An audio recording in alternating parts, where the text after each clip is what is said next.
Saudara, berbuka puasa menjadi salah satu yang dinanti di saat Ramadan. Beragam pilihan kuliner khas Makassar dapat menemani saat berbuka puasa. Di antaranya dadara santan dan pisang ijo. Dadara santan dan pisang ijo menjadi salah satu menu pilihan saat berbuka puasa hingga penjualannya tidak pernah sepi peminat. Bahan utama dadar santan dari kacang, sementara pisang ijo dari pisang.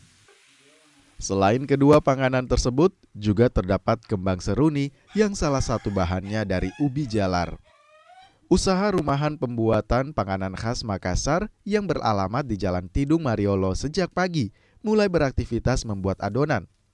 Di awal Ramadan, pesanan dadara santan dan pisang ijo meningkat 2 kali lipat.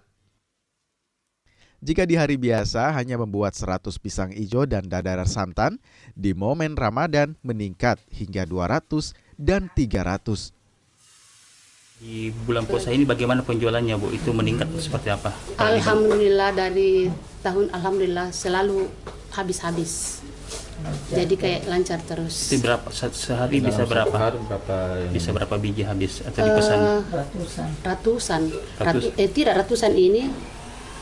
Itu banyak. Masing-masing item. Iya, masing-masing. Kalau ini ada biasa 150, ini kadang 200. Terus yang dadar santan, anunya pisang hijaunya biasa hampir 300. Harga 2 dadara santan dijual Rp5.000, sementara pisang ijo dijual Rp3.000. Dan 2 kembang seruni dijual Rp5.000. Pembeli dapat langsung ke alamat usaha atau dengan cara dipesan.